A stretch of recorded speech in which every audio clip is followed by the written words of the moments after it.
dream cars.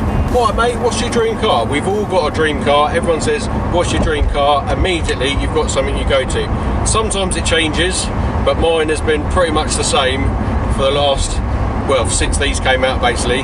This is my dream car. Lamborghini Huracan Performante Spyder, in the most important bit, Viola Parsifae Purple. This colour absolutely pops. I've had this car for nearly 2 weeks. Is it still my dream car? We'll come on to that in a minute. But a couple of things about the car. It is a 5.2 litre V10, 630 I think about horsepower. It is four-wheel drive, although it's very heavily rear biased, and when it starts moving around you couldn't tell, and I absolutely love it.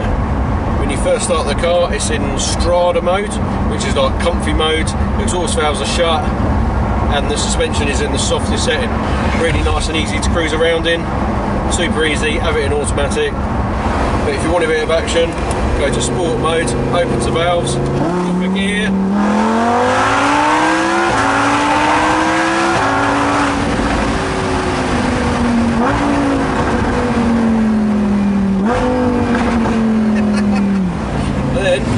Back to comfy mode.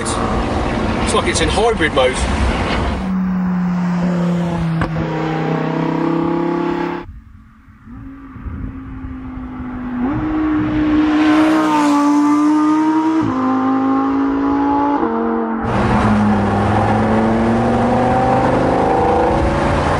Sometimes when you're cruising along, I think it only does it in Strada mode, the comfy mode, it'll do cylinder deactivation.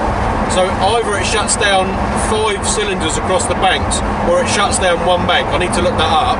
But it basically goes down to half cylinders, and then you can be getting 30, 33 to the gallon, easy. So it's doing it now. It comes up with a little picture of a piston on the dash. It's like 33 to the gallon.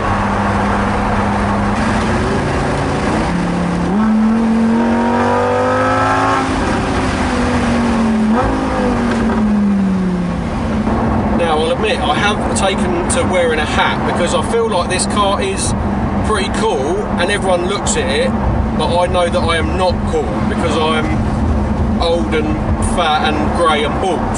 So at least with a hat on, I'm just old and fat.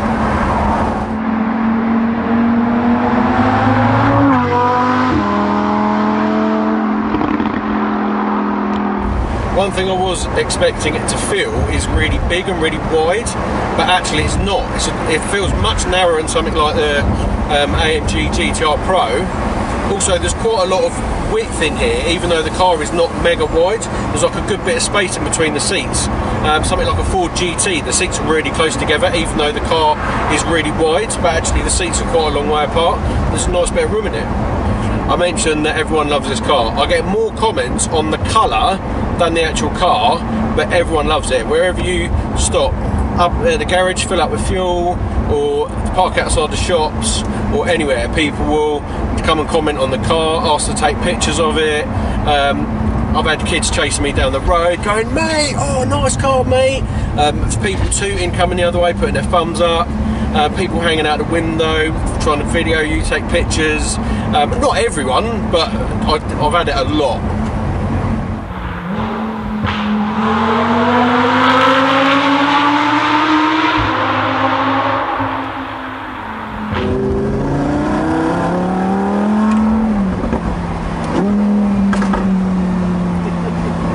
That does not get old.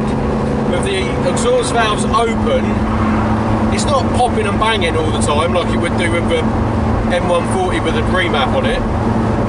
It's almost like a little, like a gargle or like a cough. It's almost like it's clearing its throat, isn't it?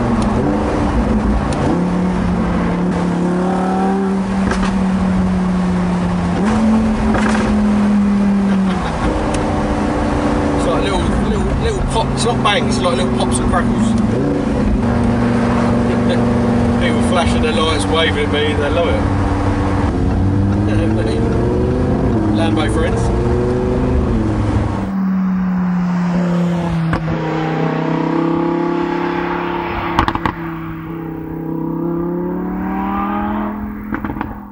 Okay, so I've just popped up the farm to see my mum and dad. I took my dad out in it the other day.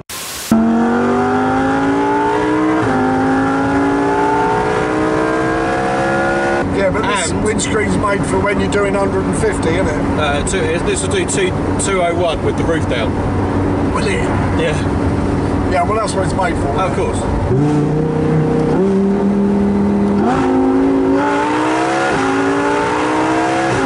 Then you're up back to quiet maze again. Just a little quiet driving. You're just playing, aren't you? Just playing silly buggers. Quiet drive in the woods. And he really enjoyed it, and I've tried to persuade my mum to go out in it, even though I've just said it's basically a pink Audi convertible, but she's having none of it. She said she can hear me go out the dual carriageway about 2 miles away, so she's scared of it, she won't even get in it. However, while I'm here, I thought show you around it quick and show you all the things I love about it and a few things that I don't. So the first and the most obvious is the colour. I get more comments on the colour than I do on what car it is and the shape of it. It just looks absolutely stunning. Even when it's like dark or raining or whatever, it looks pretty good, and then when the sun comes out it just absolutely pops. Just look at it, absolutely gorgeous. I don't think it looks bad from any angle. I think the proportions of it are perfect, like the pointy supercar look, like the old cheese wedge kind of style. I think it looks awesome with the roof down. It doesn't look amazing with the roof up, it doesn't look bad, not as good as a coupe, but I think with the roof down and then the added drama of the noise and everything with the roof down, it's just, I think this is the best shot, this 3/4 angle. Just look at it, it is mega. Talk about the keys quick. A couple of things that are a bit annoying about the keys. It hasn't got a keyless entry, so if you walk up to it you've got to get the key, but once you're in then you don't need the key to start it, so it'd be quite handy if it had keyless entry. Also, I know a lot of Porsches do it, it'd be really handy / cool to be able to drop the roof from the key. I know like Porsches and that, you can hold the unlock button, it does the windows and the roof. That would be really, really handy, because then it also be a lot easier to get in and out. You can do the frunk from the key, which is not a bad size, but not quite as big as the R8. Obviously there's going to be a few comparisons with this and the R8 because it's it's the same chassis, engine, transmission, running gear, all that sort of stuff. But because this comes down to more of a point and the Audi's a bit more flat fronted, and I think the Audi's like maybe sticks out a bit more, I don't know, maybe I'm imagining that, but the boot on the, or the frunk on the Audi is wider that way and deeper that way. Really like this flash of colour as well. All the Performante's got this little flash of the Italian flag down the side. I think it just really sets it off. Inside there's plenty of things that I like.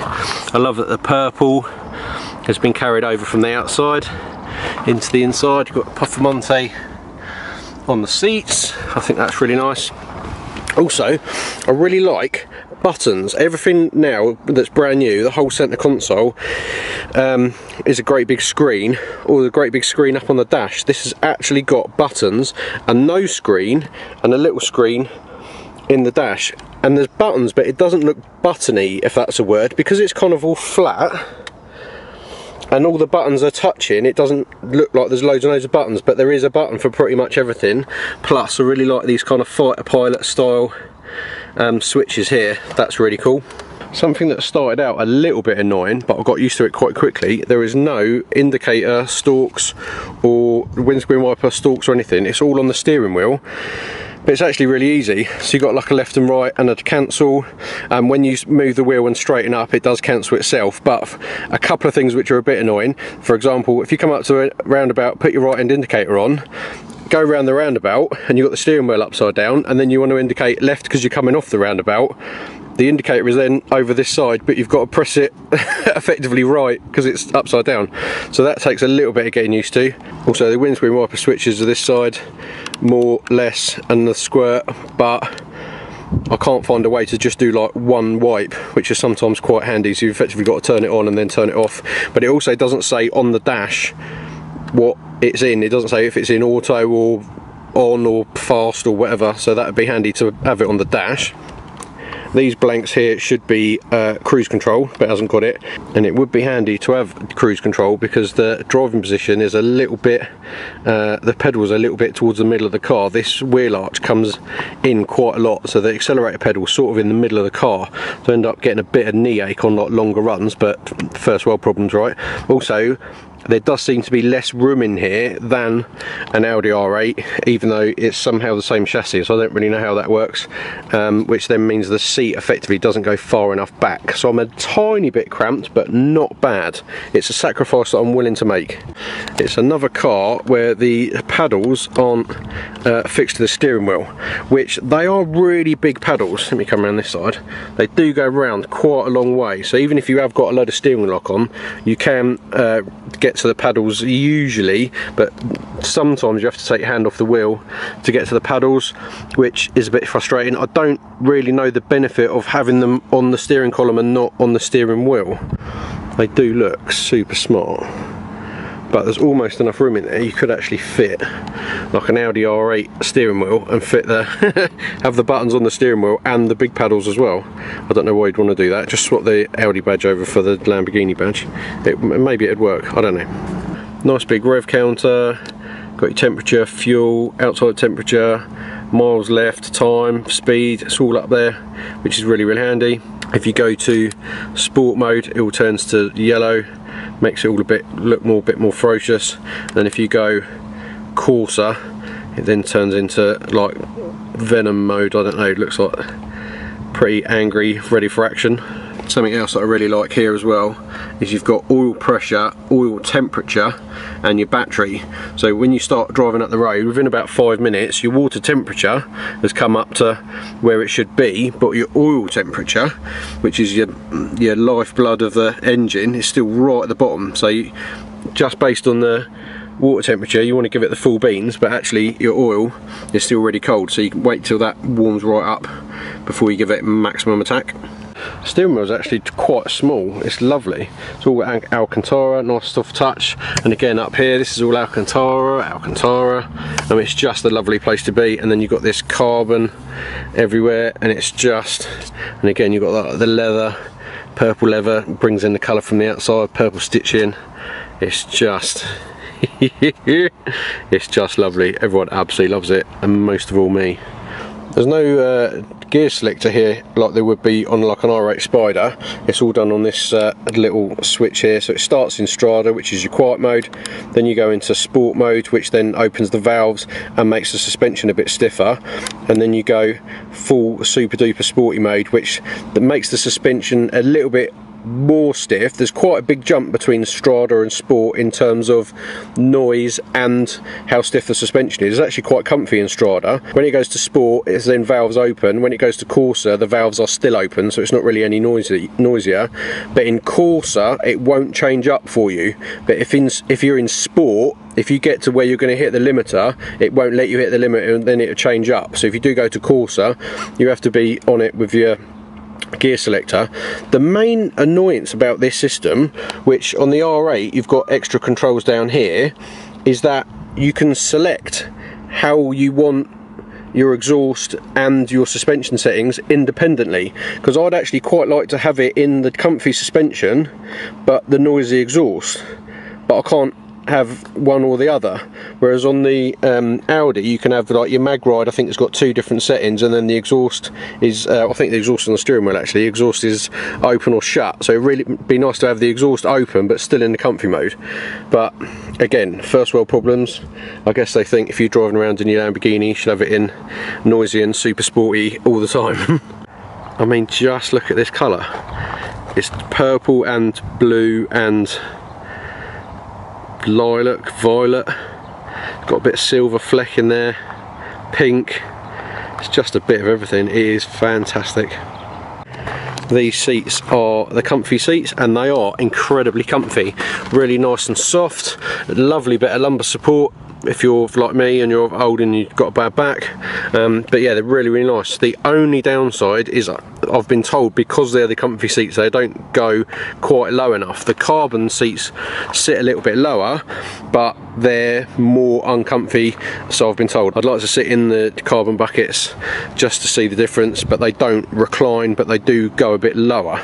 Then I don't know if that would give me a little bit more leg room, and then I'd be a little bit more comfy on the pedals. Because with the roof up, my hair, what's left of it, does actually touch the roof a little bit, but there we go. There's also these things on the inside of the door which locate in here. It's like slightly rubbery in there, and these metal tabs underneath the door which lock into the seals there. So I don't know if that's some kind of structural rigidity thing to make the car a bit stiffer, or it's like a safety thing in the event of a crash. I don't know. If you know, please put it in the comments.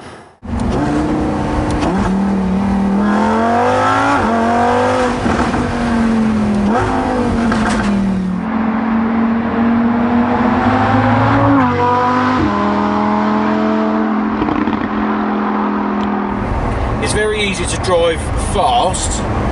It is four-wheel drive, but it is very heavily rear biased. But yeah, it has got loads of grip. Certainly on the faster corners, if anything, it will understeer.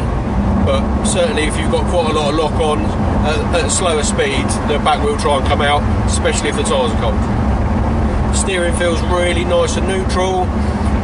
It's very direct, but it's certainly not twitchy, and it's definitely not tramliney. More thumbs up. One of the other things that I really, really love about this car is it's naturally aspirated. So if you want to go fast, you have to ring it out. If you floor it at 3,000 revs, it doesn't really do much. Once you get it up to kind of 6, 7, it absolutely flies. So if you just want to go fast, get a Nissan GTR, a Porsche Turbo S, even like the GTR Pro. There's a bit more drama in that, but the GTR Pro, because it's rear wheel drive, it's turbo power. Turbos come in, or like those turbo cars come in at 2,000-3,000 revs, and you are absolutely flying. If you just want to go fast, get a turbo car. If you want to get something like this, like a 992 GT3, and you want to have some fun and you've got to ring it out, for me it's all about the naturally aspirated. So yeah, here's a good example of naturally aspirated power. 2,000 revs, I'll put it in manual so it doesn't change down. Floor it.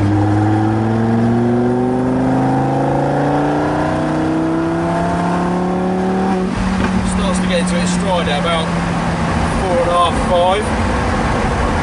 If I slow back down again.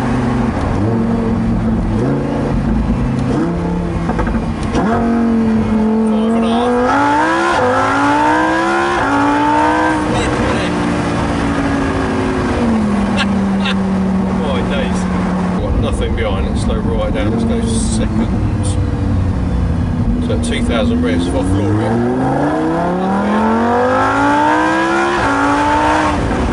Yeah, 5.5, 6, absolutely takes off. 2,000 revs, 1,500, 2,000 revs, 3,000 revs, nothing. 4.5, 5 starts to build, 5.5, it just absolutely takes off.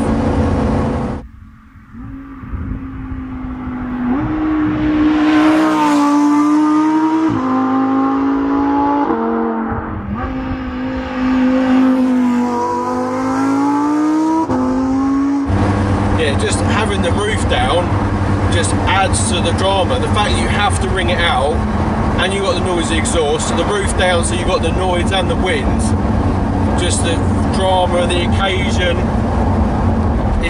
You feel like you're going faster than you are, but you're also going fast.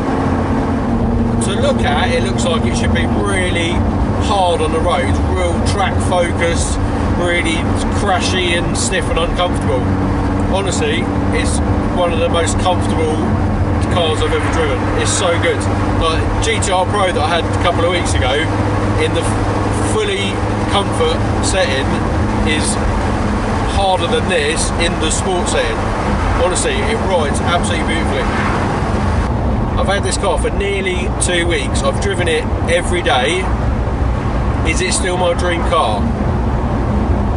short answer is yes. I think the better car for me would be the R8 that it's based on, which has got a bit more boot space, much more comfortable driving position, and you can flick between the noisy exhaust modes and the mag ride modes to kind of suit yourself.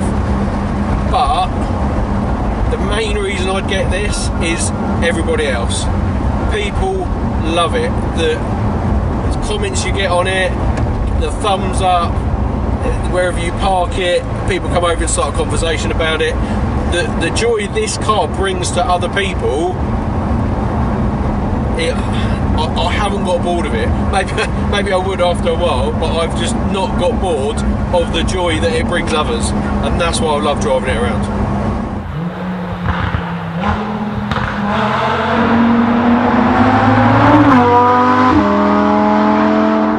If I had all the money in the world, I would get this and an R8.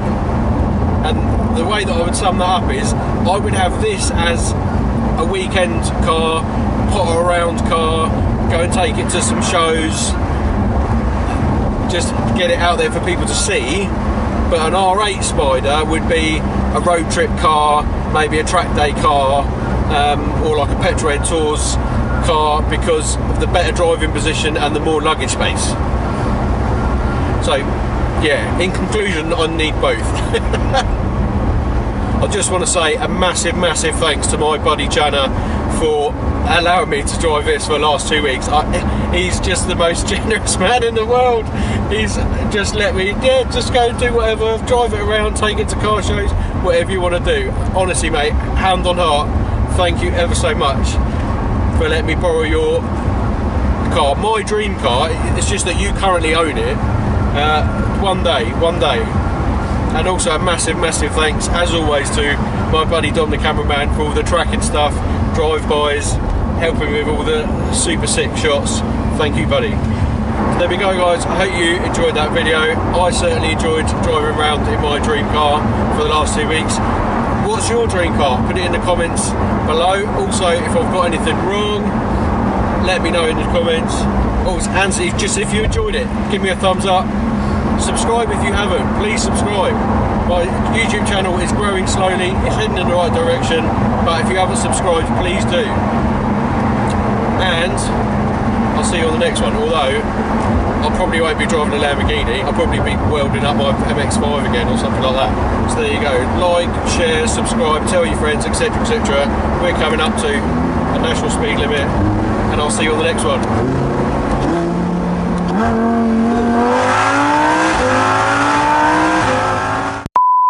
Okay, so, oh shush. Okay, so I've just popped up the farm. Shush. Just up. You can press the button through the